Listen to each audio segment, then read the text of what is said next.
안녕하세요. 돌쇠 뉴스 시작합니다. 22일 겐다이 비즈니스에 올라온 기사인데요. 제목은 2,500억 엔짜리 돈을 날렸다. 러시아 천연가스 공동개발 동결, 미쓰이 물산 초비상입니다. 경제면 댓글 랭킹에 올랐군요. 러시아의 침공과 함께 동결된 일본의 러시아 천연가스 사업, 일본이 큰 손해를 보게 될 거라는 내용인데요. 누리꾼들이 이 지경이 된 원인을 찾으며 뜨거운 반응이군요. 뭐라고들 하는지 함께 보실까요?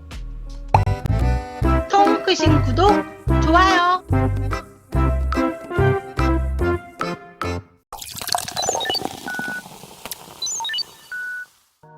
일본에서 5,000km 떨어진 북극권 프로젝트라니 애초에 조건이 너무 나빴다. 이래서는 돈을 내기만 했을 뿐 게다가 사할린2의 수익도 날아갈 수 있다. 미쓰이 물산 한 간부의 말이다. 미쓰이 물산이 정부와 합작해 참여하는 러시아 북극권의 액화 천연가스 채굴 프로젝트가 난관에 부닥치고 있다. 미쓰이 물산과 정부는 개발비의 10%에 해당하는 2,500억 엔을 출자한 바 있다. 그러나 우크라이나 침공으로 신규 투자가 동결된 상태다. 러시아 측 사업 주체 노바테크 대주주인 겐나디 팀첸코 씨가 푸틴의 유도 동료이자 금고지기로 불리는 측근이라는 점도 불신을 사고 있다.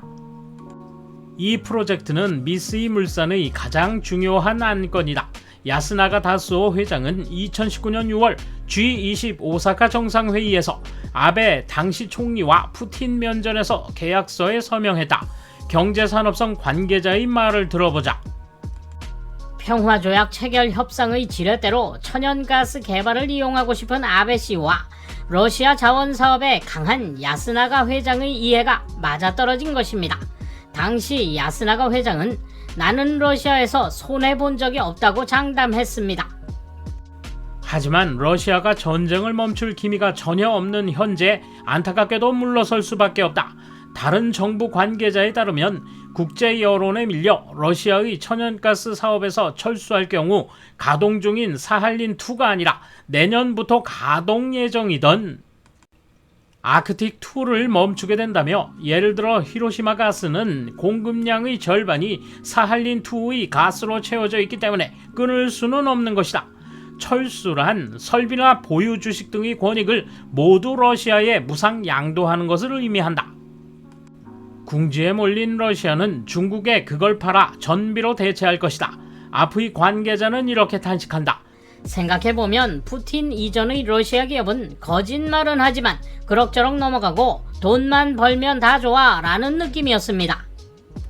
그러던 것이 푸틴 이후에는 전직 KGB가 실권을 잡게 되어 정치적 사정으로 얽혀버렸습니다. 리스크를 알고도 추진한 회장의 책임이 큽니다. 미쓰이 물산은 중대한 대가를 치르게 될 것으로 보인다.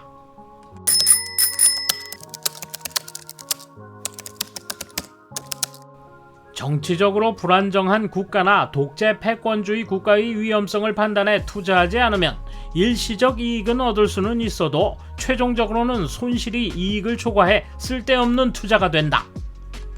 정부는 국민의 세금으로 해외 투자에 대해 보조금을 줄 때 적합 국가의 판단을 엄밀하고 정밀하게 조사할 필요가 있다. 러시아 사할린에 대한 투자는 러시아의 주변국에 대한 침략이 이루어진 상태에서 적합성 판단이 미흡했다고밖에 생각되지 않는다.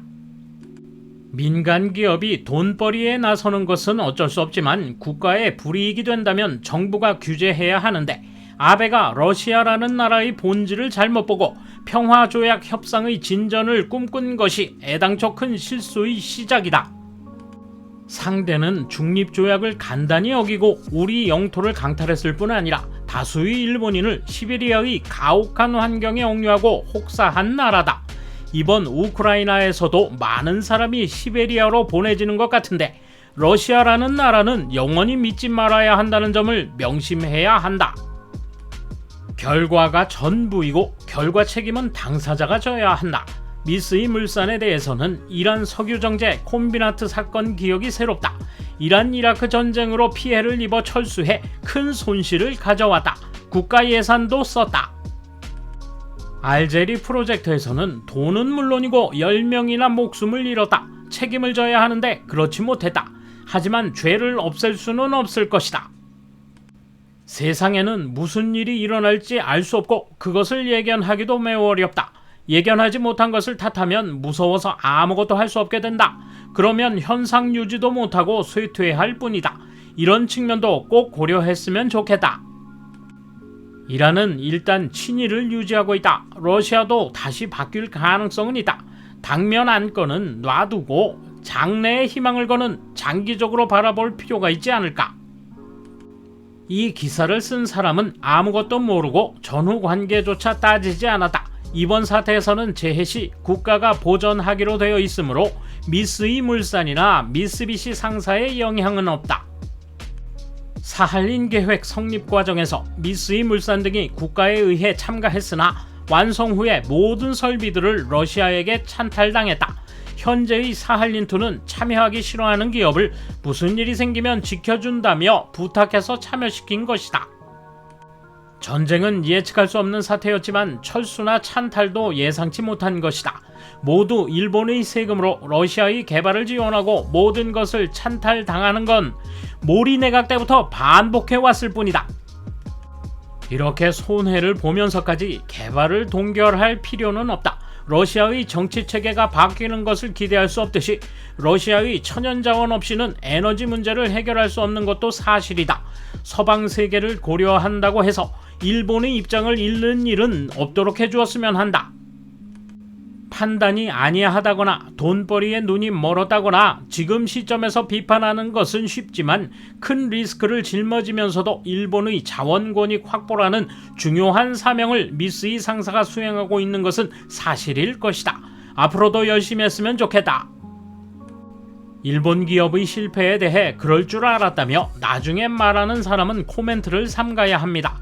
또 범인을 찾는 것도 의미가 없습니다.